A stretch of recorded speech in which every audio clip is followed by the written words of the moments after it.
ہمارے پاس ایئر میں کانسٹنٹلی غفلت کا ماحول ہے، ڈسٹریکشنز ہیں. آج کا انسان ایتھیسٹ کیوں بن رہا ہے؟ جبکہ آپ کہتی ہیں کہ ایک طرف ہم نے سنا کہ ہر انسان کے اندر انٹرنل کمپس موجود ہے، تو نان ریلیجس سوسائٹیز کی طرف دنیا کیوں بڑھ رہی ہے؟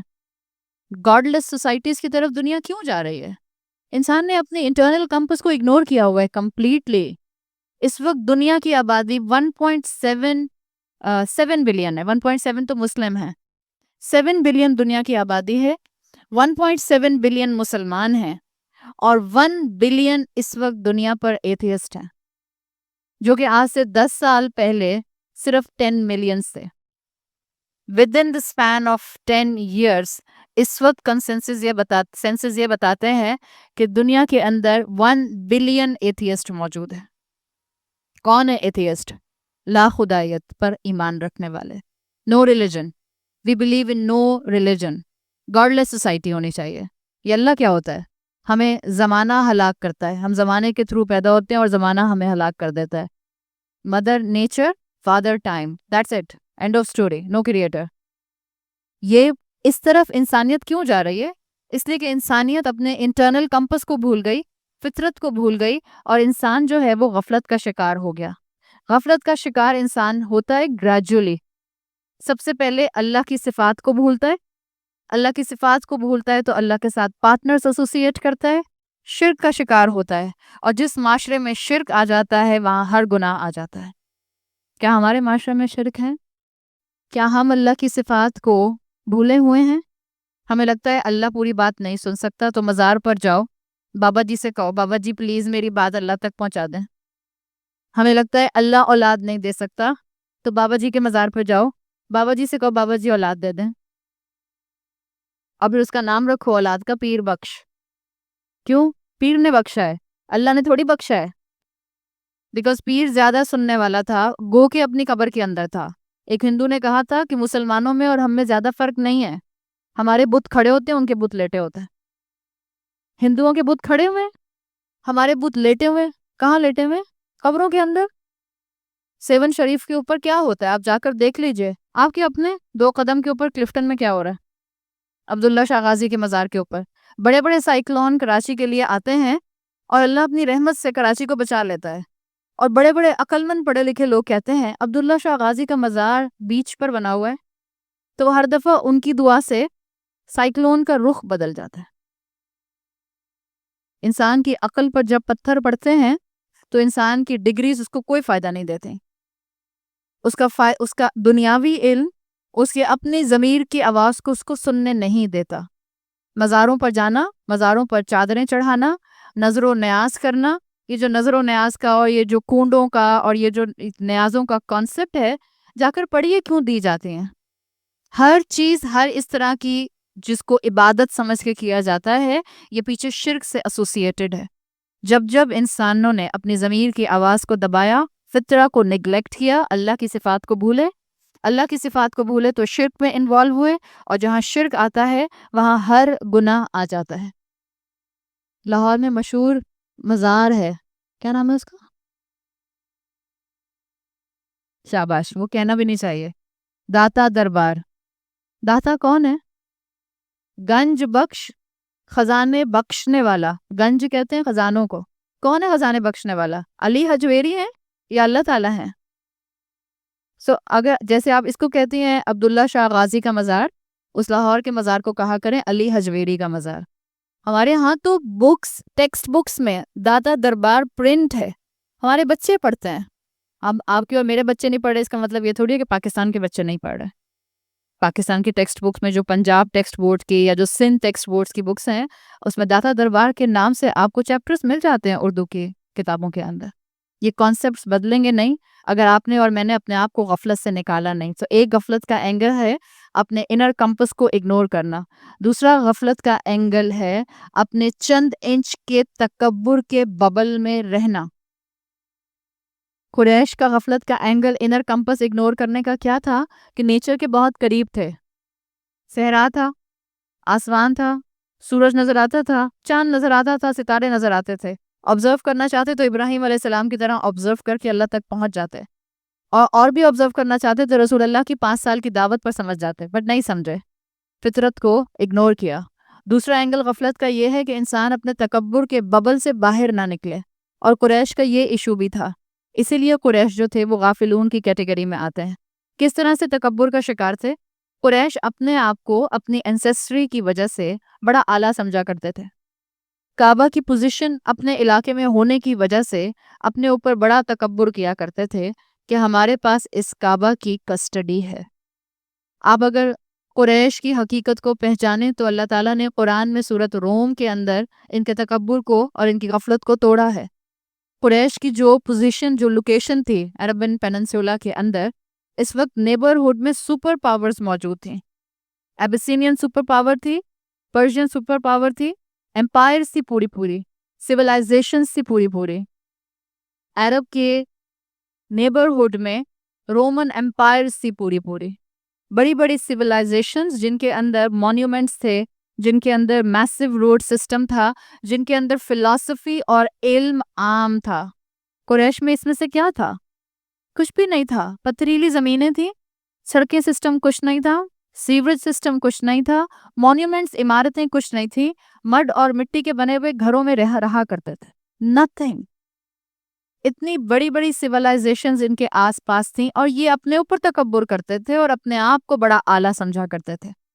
غفلت کا شکار تھے نا، اپنے تکبر کے ببل میں بند تھے، اور جو اپنے تکبر کے ببل میں بند ہوتا ہے اس کو پتہ ہی نہیں چلتا کہ آس پاس دنیا کہاں تک پہنچ گئی۔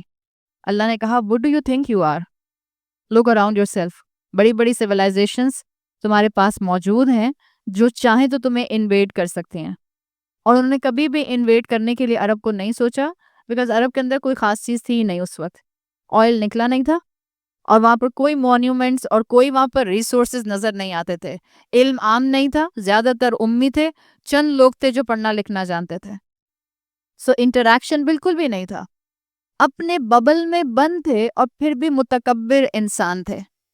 یہ مینٹیلٹی انسانوں کی بلٹ ہو جاتی ہے جب وہ اپنے ہی ذات کا دیوانہ بنا پھرتے ہیں، فل آف دیم سیلفز۔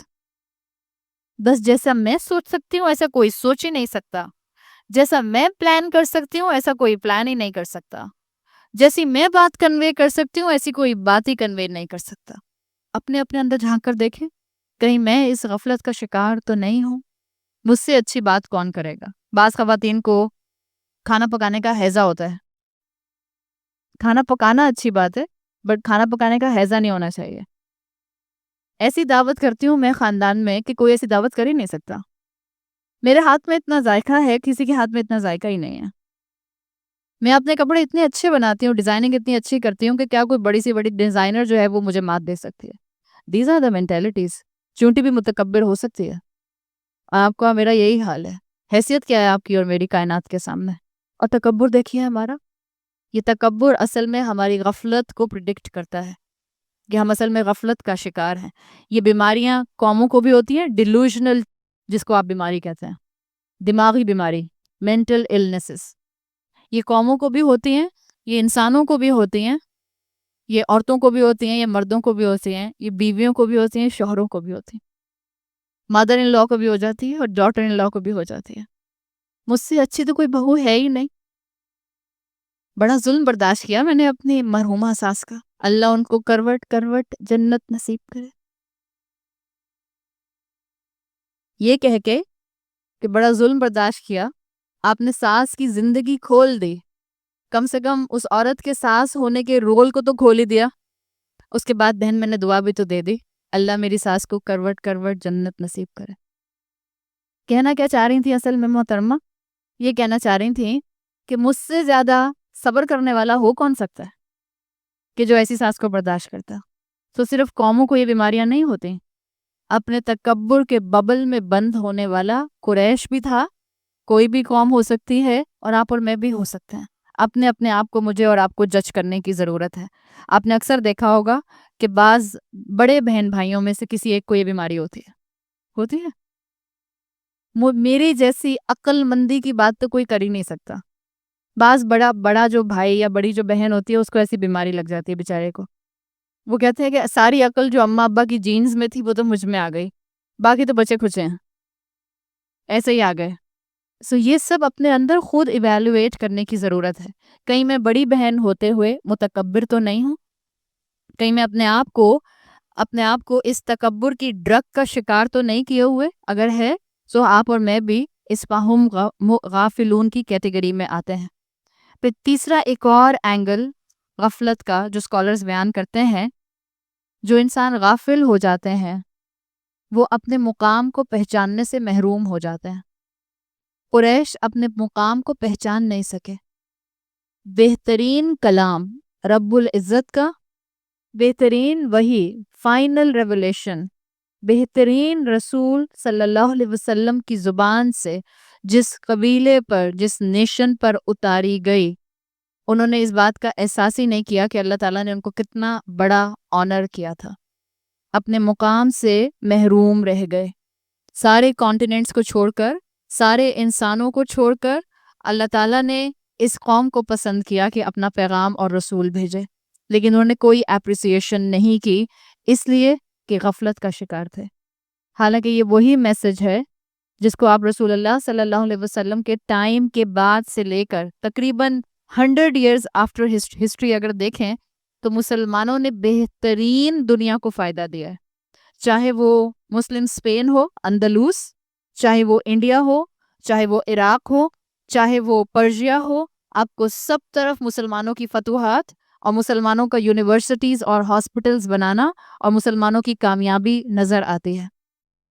تو غفلت میں انسان اپنے مقام کو بھول جاتا ہے. ایک اور اینگل غفلت کا، انسان یہ بھول جاتا ہے کہ انسان غفلت کا شکار ہو کر ڈینائی کس کو کر رہا ہے. قریش قرآن کو ڈینائی کر رہے تھے، قریش رسول اللہ کو ڈینائی کر رہے تھے. بظاہر رسول اللہ صلی اللہ علیہ وسلم کی بات نہیں مان رہے تھے، لیکن اصل میں وہ اپنا جھگڑا کر کس سے رہے تھے؟ اللہ تعالیٰ سے. ان کو اندازہ ہی نہیں تھا کہ وہ کس سے ٹکر لے رہے ہیں. ان کو اندازہ ہی نہیں تھا کہ وہ کس کے ساتھ اپنی دشمنی کو قائم رکھ رہے ہیں. قریش کی جو اس وقت دشمنی تھی وہ العزیز کے ساتھ تھی، اور ان کو احساس ہی نہیں تھا کہ وہ کس سے دشمنی کر رہے ہیں. بعض لوگ بہت لمبی لمبی ڈرائنگ روم بحثیں کرنے کے عادی ہوتے ہیں. آپ کے سامنے بیٹھ کر کسی کرنٹ پاکستانی اسکالر کے بارے میں بتاتے رہیں گے کہ آپ کو پتہ ہے فلاں صاحب یا صاحبہ جوئش ایجنٹ ہیں، اور پھر آپ کو 15 منٹ تک تقریر کر کے بتائیں گے کہ میرے پاس یہ باتیں سننے میں آئی ہیں کہ اس طرح سے وہ جیوز سے مدد لیتی ہیں، اور پھر سب کو بتاتی ہیں آگے قرآن کا پیغام اس طرح سے. 15 منٹ کے بعد آپ ان کو ان کی بات سننے کے بعد جب ان کے دل کی بڑھاس نکل جائے تو آپ ان کو بتائیں وہ میری استاد ہیں، پھر ان کی بولتی بند ہو جاتی ہے. کبھی کبھی انسان کو اندازہ نہیں ہوتا وہ کس سے ٹکر لے رہا ہے، اور قریش کو واقعی اندازہ نہیں تھا کہ وہ اصل میں کس سے ٹکر لے رہے ہیں. اگر آج آپ اور میں اسلام پر عمل کرنے کے لیے راضی نہیں ہیں، اگر آپ کو مجھے قرآن کی اور شریعت کی باتیں باربیرک لگتی ہیں، اسلام ریجڈ لگتا ہے، رسول اللہ کی سنتوں پر عمل کرنا ایکسٹریمزم کی علامت لگتا ہے، تو ہم اللہ کے رسول سے ٹکر نہیں لے رہے، نعوذ باللہ، نہ اسلام سے لے رہے ہیں. ہم کس سے دشمنی ڈیولپ کر رہے ہیں؟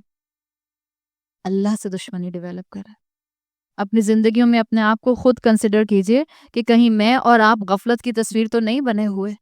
اور غفلت کی تصویر اگر چیک کرنا ہے کہ میں کتنی غافل ہوں اپنے رب سے، ہم سب اپنی نمازوں کو دیکھ لیں.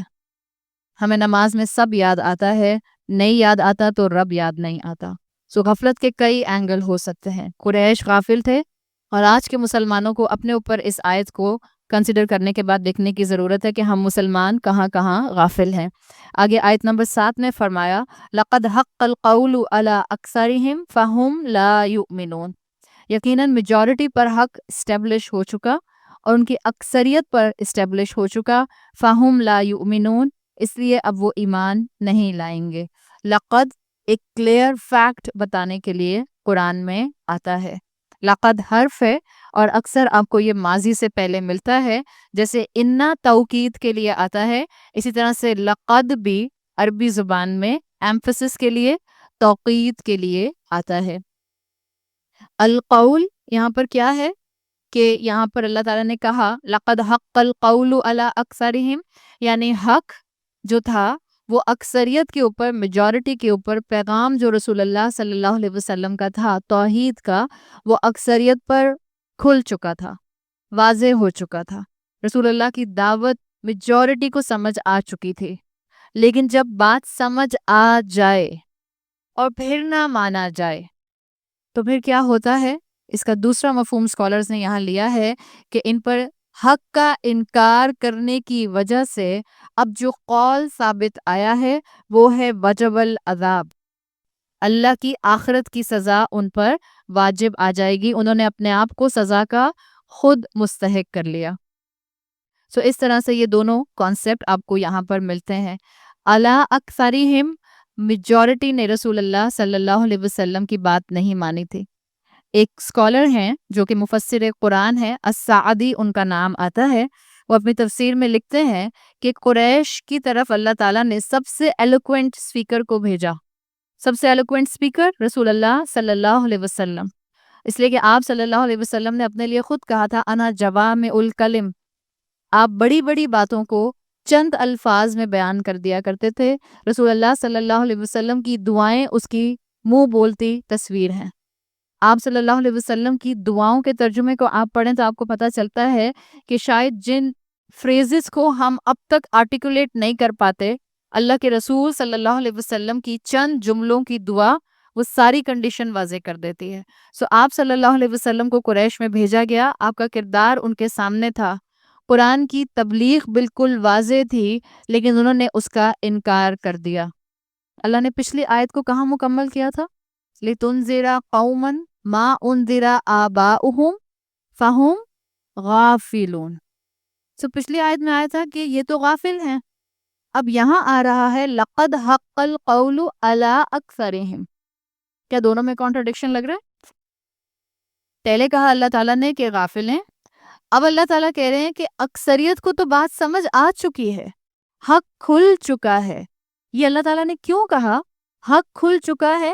دل کی کیفیت کون صرف جانتا ہے؟ صرف اللہ جانتا ہے۔ وہ وربلی رسول اللہ صلی اللہ علیہ وسلم کا ساتھ نہیں دے پا رہے تھے، وہ عملاً رسول اللہ صلی اللہ علیہ وسلم کی تصدیق نہیں کر پا رہے تھے، ان کے دلوں نے ایک ایک مرتبہ تصدیق ضرور کی تھی، دل پہچان گئے تھے۔ کافر کو کافر کیوں کہتے ہیں؟ کافر وہ جو حق دیکھنے کے بعد انکار کرے، کافر وہ ہوتا ہے، کافر کہتے ہیں انکار کرنے والے کو۔ ظاہر بات ہے کوئی چیز سامنے آئے گی تو آپ انکار کریں گے نا، آپ ڈے ون سے کیسے انکاری ہو سکتے ہیں؟ کوئی چیز آپ کے سامنے رکھی جائے گی اور آپ اس کا انکار کریں گے تو آپ کافر ہوں گے۔ کافر وہ جو حق نظر آنے کے بعد حق کو اپنے دل میں چھپا لے۔ کفار کا لفظ صرف ڈس بلیور کے لیے استعمال نہیں کیا جاتا، کفار کا لفظ کسان کے لیے، فارمر کے لیے بھی استعمال کیا جاتا ہے عربی زبان میں، اس لیے کہ وہ سیڈ، بیج زمین میں دبا دیتا ہے۔ کافر کون؟ جو حق کا بیج اپنے دل میں چھپا کر رکھے، اس کو باہر نہ لے کر آئے۔ تو اللہ تو دلوں کا حال جانتا تھا۔ یہ غفلت ان کی سامنے جو مینیفیسٹ تھی وہ دنیا کو نظر آ رہی تھی، بٹ دل کی کیفیت اللہ تعالیٰ جانتے تھے کہ ان سب کو، ان کے دلوں نے ایک ایک مرتبہ تو حق کو قبول کیا تھا۔ ایک مرتبہ ابو جہل سے کسی نے پوچھا تھا کہ یہ بتاؤ کہ یہ جو محمد صلی اللہ علیہ وسلم پورے مکہ میں دعوت دیتے پھرتے ہیں، تمہارا کیا خیال ہے، کیا محمد جھوٹے ہیں؟ تو اس نے کہا تھا نہیں، اٹس امپاسبل کہ محمد جھوٹ بولیں۔ تو اس شخص نے پوچھا کہ یہ بتاؤ کہ کیا قرآن تمہیں لگتا ہے کہ یہ کلام محمد کا نہیں ہے؟ تو اس نے کہا ہاں، یہ محمد کا کلام نہیں ہے۔ اس پر اس شخص نے سوال کیا پھر تم محمد پر ایمان کیوں نہیں لاتے؟ تو اس نے کہا دیکھو، ہم بنو عمر سے ہیں، وہ بنو ہاشم سے ہیں، ہماری ان کی دشمنی چلتی ہے، وہ کوئی ایک کام کرتے ہیں ہم اس سے بہتر دوسرا کام کرتے ہیں، یا ہم کوئی بہتر کام کرتے ہیں وہ اس سے بہتر کام کرتے ہیں۔ اگر میں نے قرآن کو مان لیا اور محمد کو اللہ کا رسول مان لیا صلی اللہ علیہ وسلم، تو پھر اس کا مطلب ہے کہ میں تو ان کی سبمیشن میں آ جاؤں گا، میں ان سے بہتر قرآن نہیں لا سکتا، اور میں ان سے بہتر دعویٰ نہیں کر سکتا کہ میری پرسنالٹی آپ سے زیادہ سچی ہے۔ سو مانتا تھا ابو جہل بھی، کس وجہ سے؟ زبان نے حق کا تصدیق نہیں کی۔ وجہ کیا تھی؟ تکبر، اپنے تکبر میں بند رہا، حق کے بیچ کو سینے میں دبا دیا، زبان سے آرٹیکولیٹ نہیں کیا. سو دلوں کے مسلمان مت رہیے. جب انسان دلوں میں مسلمان رہتا ہے، لوگ کہتے ہیں دل میں قرآن کی عزت، دل میں اسلام کا احترام، دل میں اللہ کے احکامات سے محبت اور عملاً کچھ مینیفیسٹ نہیں ہوتا، تو یہ کیفیت انسان کی بہت دیر تک نہیں رہتی. انسان شیطان کا تر نوالا بن جاتا ہے. جو ابو جہل اس کی تصویر بنا تھا، جب اس کو قتل کیا جا رہا تھا تو اس نے کہا تھا میری گردن تھوڑا اور نیچے سے کاٹنا تاکہ جب تم تھال میں رکھ کے محمد کے سامنے لے کر جاؤ تو سیدھی نظر آئے رکھی ہوئی. تکبر انسان کو سیدھا سوچنے پر بھی مجبور نہیں کرتا. تکبر انسان کی انٹلیکٹ کو دیمک کی طرح کھا جاتا ہے. تو یہی چیز یہاں نظر آ رہی ہے جو اللہ تعالیٰ نے بتائی کہ یہ مان گئے تھے لیکن انہوں نے حقیقت کو چھپا دیا. تو پھر اللہ نے کیا کہا؟ فَهُمْ لَا يُؤْمِنُونَ، یہ لوگ ایمان نہیں لائیں گے. یہاں ایک بہت خوبصورت بات اس اینگل میں آتی ہے جو یہاں لا یؤمنون آیا ہے. اللہ نے یہ نہیں کہا فَهُمْ لَا مُؤْمِنُونَ تو اب یہ مومن نہیں بنیں گے. اللہ نے کہا فَهُمْ لَا يُؤْمِنُونَ. یاد رکھیں عربی زبان کا ایک اصول ہے، اگر کسی چیز کے لیے اللہ تعالیٰ فعل استعمال کریں، ورب، یا اس کے مقابلے میں اللہ تعالیٰ اسم استعمال کریں، تو جب اسم آتا ہے وہاں پر ایک کوالٹی کے اندر کنٹینیوٹی ہوتی ہے. سورۃ المومنون کیسے شروع ہوتی ہے؟ قد افلح المؤمنون. وہاں یہ نہیں آیا کہ اللہ نے ان کو کامیاب کیا جو کہ یؤمنون تھے، نہیں، اللہ نے کہا قد افلح المؤمنون. اسم میں پرماننس ہوتی ہے، دوام ہوتا ہے. جب فعل آتا ہے اس کا مطلب ہے اس میں فلکچویشن آ سکتی ہے. سو اللہ نے کہا کہ انہوں نے حق پہچانا، اکثریت نے پہچانا، لقد حق القول، ان پر حق کھل گیا، لیکن انہوں نے حق کو آرٹیکولیٹ نہیں کیا، کنفیس نہیں کیا. سو اب کیا ہے؟ فَهُمْ لَا يُؤْمِنُونَ، یہ ایمان نہیں لائیں گے. مگر کب تک نہیں لائیں گے؟ جب ملک الموت نظر آتا ہے تو بڑے بڑے کافر ایمان لانے کا دعویٰ کر دیتے ہیں. جب قبر کی سزائیں اور عذاب اور آخرت کی سزائیں اور جہنم سامنے آئے گی تو بڑے بڑے کافر ایمان کا دعویٰ کر دیں گے. فرعون سے بڑا پیرانوئڈ کون تھا؟ جب اس کو موت سامنے نظر آ گئی تو اس نے بھی کہا تھا آمنت باللہ، میں ایمان لے آیا اللہ پر. مگر تب اس کے ایمان لانے نے اس کو کوئی فائدہ دیا؟ تب کوئی فائدہ نہیں دیا. سو یہ جو یہاں لا یؤمنون آیا ہے فعل کی شکل میں، اس کے اندر بھی بڑے گہرے مفہوم جو ہیں وہ موجود ہیں. سورہ دخان کی آیت نمبر 12 میں آتا ہے جب کافر جو ہیں یہ اپنے سامنے سزا کو دیکھ لیتے ہیں تو یہ کہتے ہیں ربنا، اے ہمارے رب، اکشف عنا العذاب، اللہ ہم سے عذاب کو دور کر دے. انا مؤمنون، اب ہم ایمان لانے والے ہیں. انا یؤمنون نہیں آیا اب ہم ایسا ایمان لائے ہیں اس عذاب کو دیکھنے کے بعد ہم کبھی اس ایمان سے دور نہیں ہوں گے. سو فعل آتا ہے تو فلکچویشن ہو سکتی ہے، اسم آتا ہے تو اس میں دوام ہوتا ہے. اللہ تعالیٰ نے صاف آیات میں بتا دیا کہ ایسے موقع پر ایمان لانا ان کو فائدہ نہیں دے گا. جب سامنے آگ آنکھوں سے نظر آ جائے، جب ملک الموت اپنی آنکھوں سے نظر آ جائیں، تب توبہ کرنا قبول ہوتا ہے؟ جب تک ملک الموت نظر نہیں آ رہے، یاد رکھیں آپ کی اور میری توبہ قبول ہوتی رہے گی، چاہے ہم بلین ٹائمز بھی گناہ کریں گے اور معافی مانگیں گے. لیکن معافی مانگتے ہوئے ہر مرتبہ میرا پکا ارادہ ہوگا اللہ میں آئندہ گناہ نہیں کروں گی، اللہ معاف کر دے گا. اللہ کے رسول صلی اللہ علیہ وسلم کی حدیث کا مفہوم آتا ہے انسان معافی مانگتے ہوئے شرمندہ ہو جاتا ہے، تھک جاتا ہے، اللہ معاف کرتے ہوئے نہیں تھکتا. جب تک موت کا فرشتہ نظر نہیں آ رہا کثرت سے اللہ سے معافی مانگتے رہیے.